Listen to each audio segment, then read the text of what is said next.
Dimensions of the Daf with Rabbi Mordechai Becher on JBS is made possible in part by the B.L. Manger Foundation in memory of Ben Manger.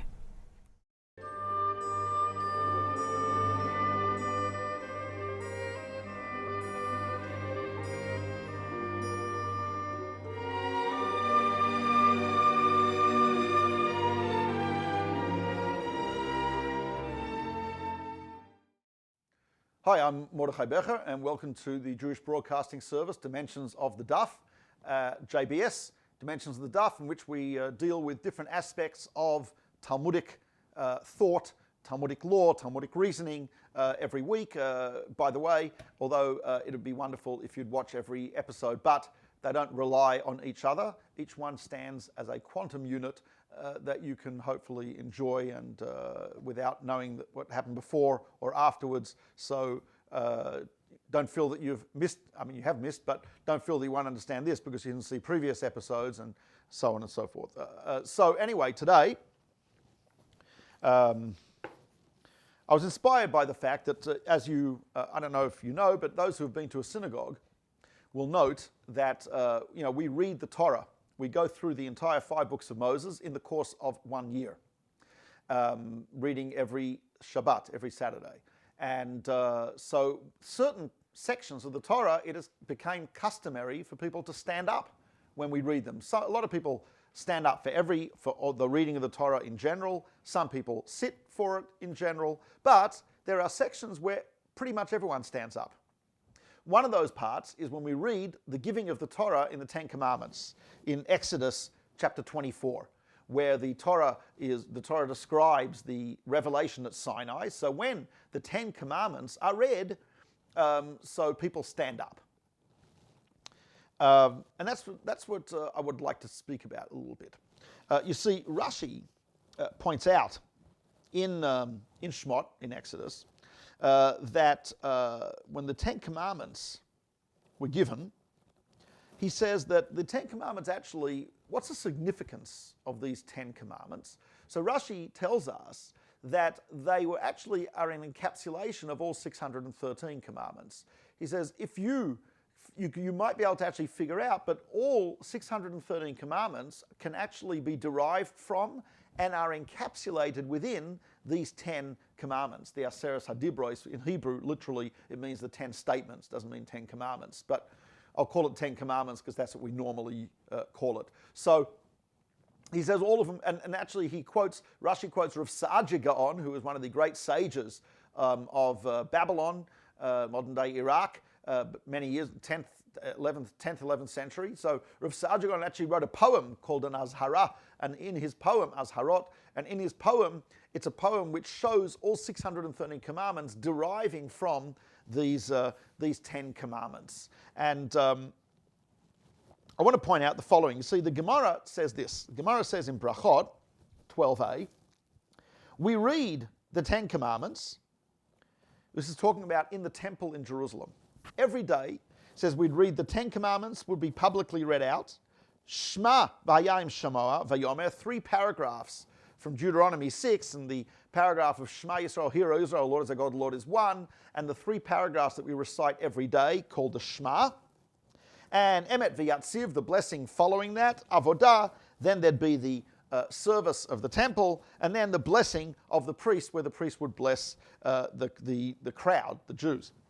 And then Rav Yehuda says in the name of Shmuel that they wanted to do this outside the temple as well. In other words, they wanted in synagogues in Israel outside the temple. By the way, even during the time 500 years of the Second Temple era, there were synagogues in Israel. We have remnants of them that exist today that have been excavated, synagogues of that time. So what they wanted to do was that in every synagogue also, in addition to the regular morning service, they wanted to also institute the reading of the 10 Commandments in synagogues around Israel. And the Talmud says, no, you should not do that.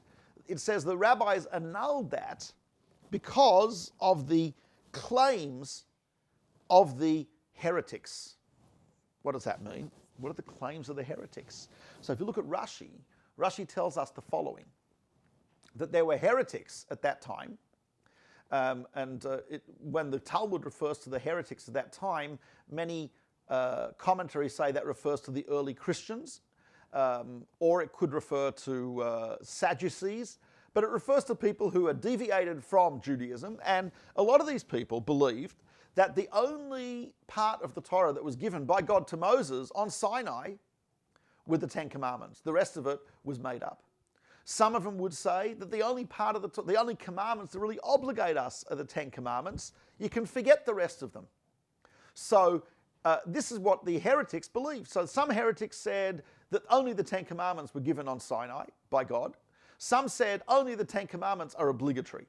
Now, since there were people going around saying this, and there were Jews who were ignorant and didn't really know the finer points of Jewish philosophy or theology, etc., so the rabbis were worried that if we publicly take a section of the Torah like the Ten Commandments and read it out loud every day in the synagogue communally, it will reinforce the claim of these heretics. Because the heretics will come along to an ignorant Jew and say, look, you know that the Ten Commandments is the only thing that is obligatory. And the Jew would say, why? He says, well, look in your own synagogues. Don't you read them aloud every day?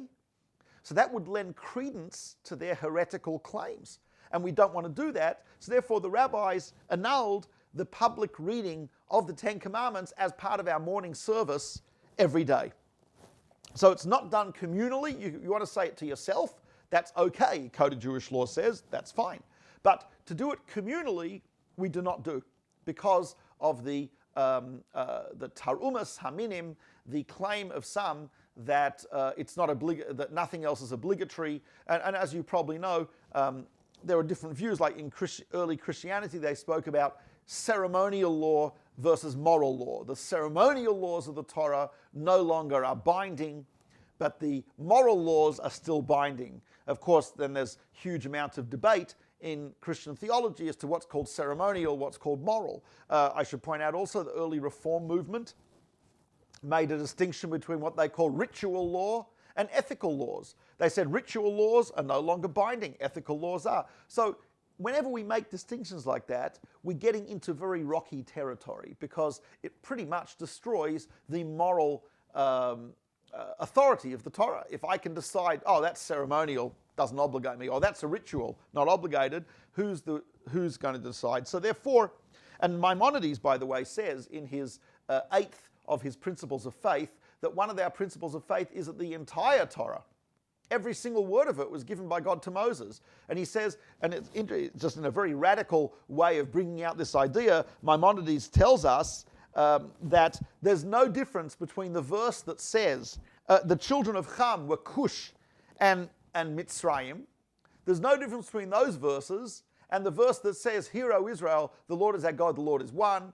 I am the Lord your God, took you out of the land of Egypt. They're all of equal sanctity, equal holiness, and all equally part of the Torah. And he says we cannot attribute different importance to different parts of the Torah. On the contrary, the entire thing is holy and pure and true.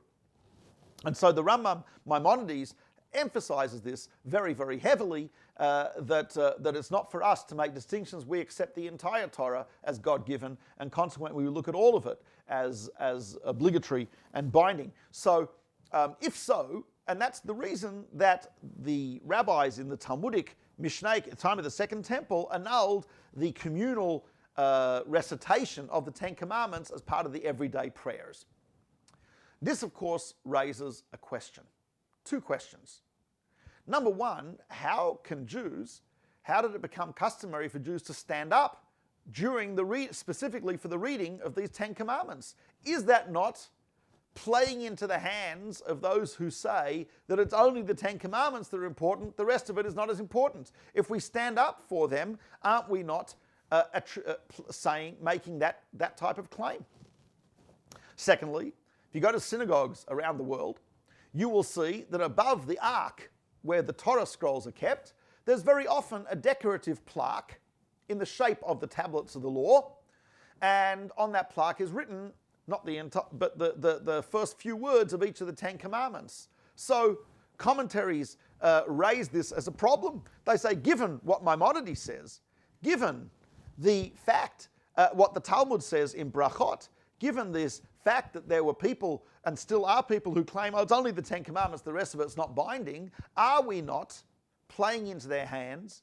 Are we not transgressing some principle of faith by putting the emphasis on the Ten Commandments? Standing up during the reading of the Torah, and which we don't necessarily do for other things, and putting them on a plaque over the ark.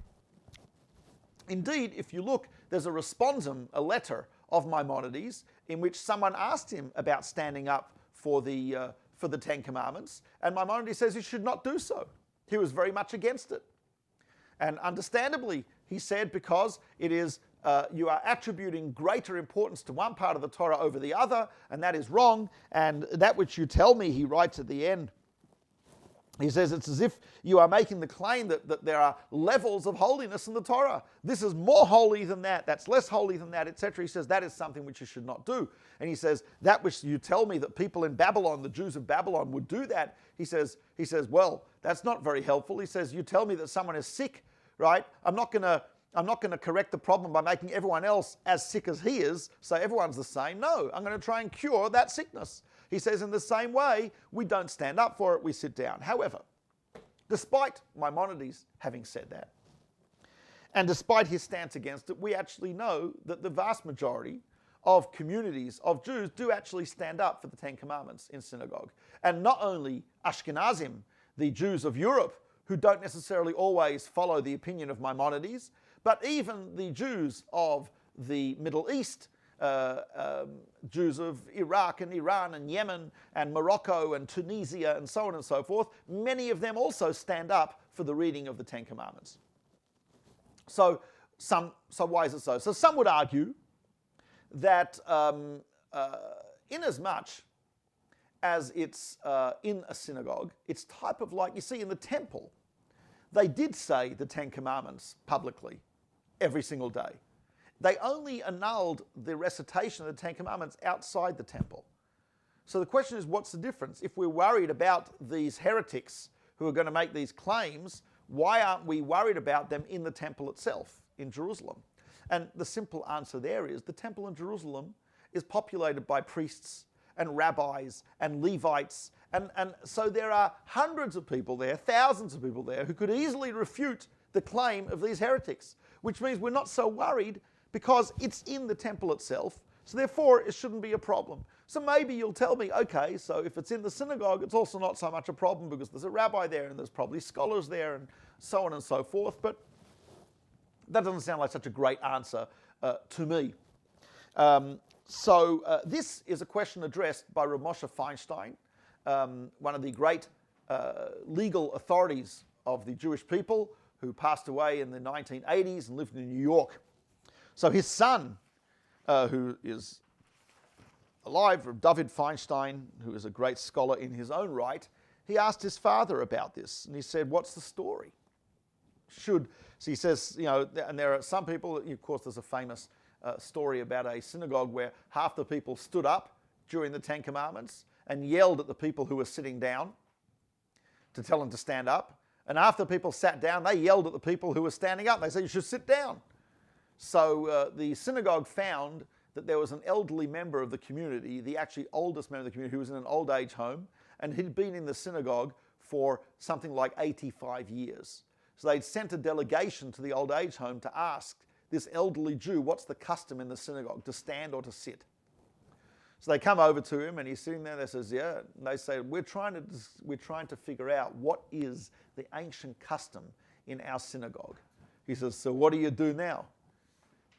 They said, well, now we have half the place standing up. They yell at the people sitting down. We have half the place sitting down. They yell at the people standing up. So the old guy says, that's the custom. So anyway, that's the custom of yelling at each other. But okay, the question that was asked to Rav Moshe Feinstein is, how do we justify this? So some argue that the reason we stand, it's interesting, they stand because the person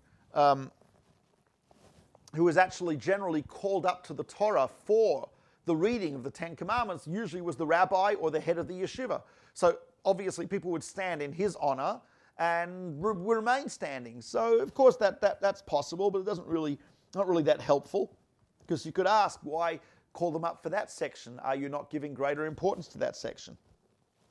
So here Rav Moshe Feinstein says, look, there's no question that section of the Torah, the Ten Commandments, is of great importance and is of great significance, because it is really God's introducing himself to the world, to the Jewish people, with this great statement, I am the Lord your God who took you out of Egypt. It also, we know, it's the beginning of the legal relationship of God and the Jewish people as bound by the Torah.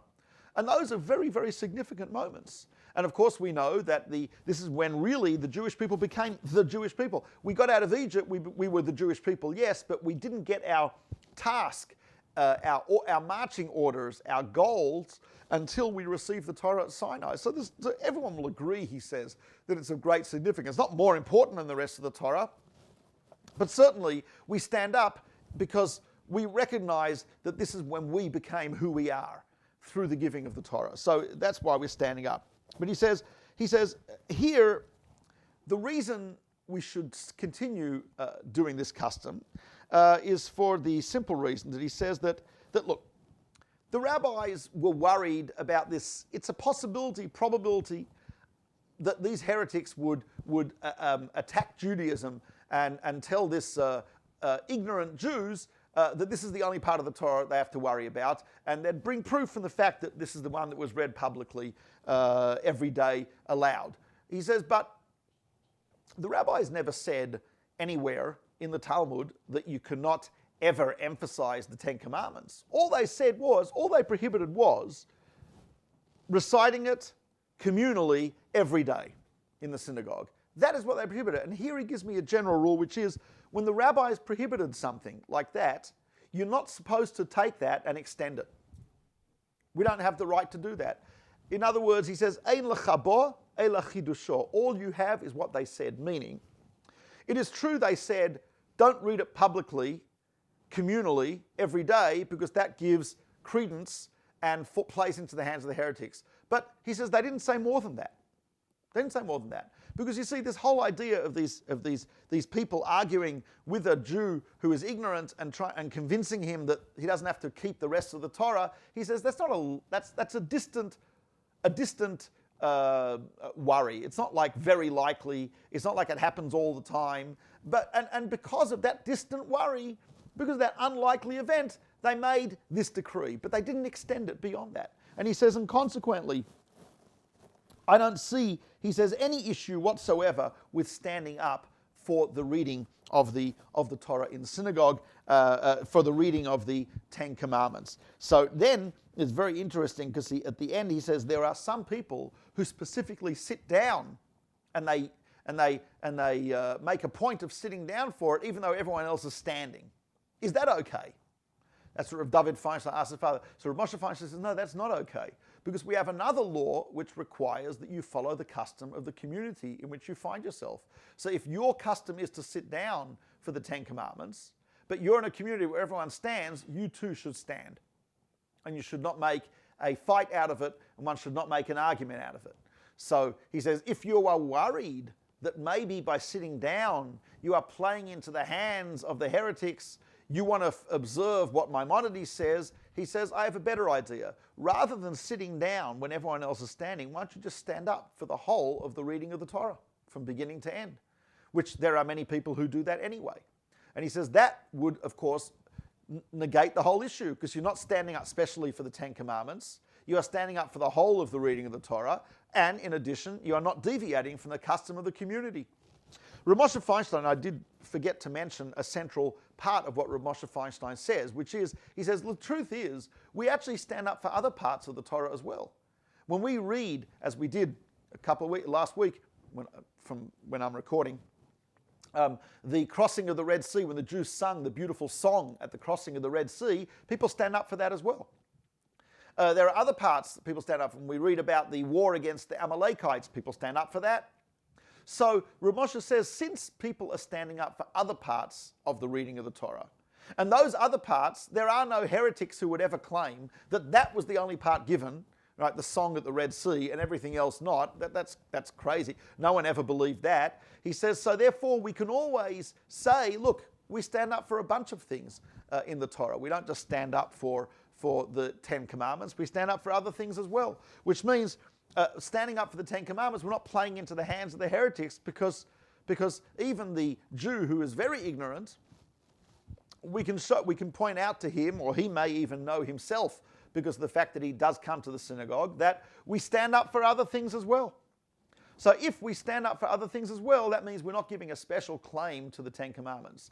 Of course, the question still remains about the plaque that we have over the ark where we put the Ten Commandments there. How do we do that? And indeed, there are, it's difficult to say that it's wrong because there are literally thousands and thousands of shuls, synagogues, all over the world, all built under the supervision of great rabbis, all built with details supervised by people who were scholars, and they all let this go by. The answer, I think, probably has to be what Rabbi Moshe Feinstein said, which is the Talmud did not prohibit anything but public communal recitation of the Ten Commandments.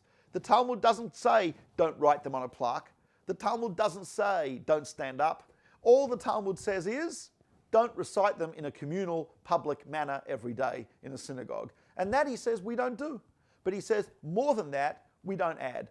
So that's the conclusion, right? Although the Ten Commandments are wonderful and beautiful and we observe them, but they are not more important than the rest of the Torah. The reason they're singled out by standing up, two reasons. A, they do encapsulate all 613 commandments. So they're a great compact way of putting the whole Torah into this tiny compact file. But more than that, we stand up because of the significance of that event of the revelation at Sinai when God communicated with the Jewish people, God gave us our marching orders, our commandments, and God created really us as a people even more than we were beforehand. So that's why we really stand up for it, and we should continue to do so. And obviously, if you're in a place where everyone sits, you should sit. If you're in a place where everyone stands and you'd like to sit, stand up. Don't make an argument about it. Or if you want, you can stand up for the whole of the reading of the Torah. So this is Mordechai Becher, and thank you for joining us at the Jewish Broadcasting Service with Dimensions of the Daf.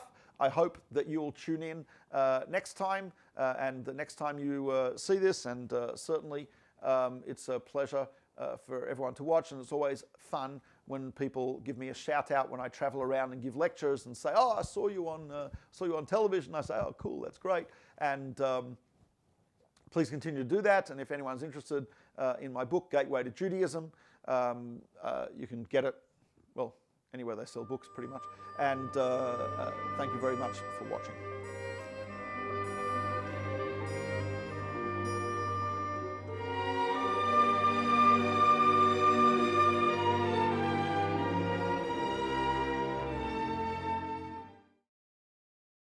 We would be pleased to send a complimentary DVD of this program to anyone who wishes to support JBS, the Jewish Broadcasting Service, with a tax-deductible gift of $36, double chai or more, to the nonprofit organization Jewish Education in Media.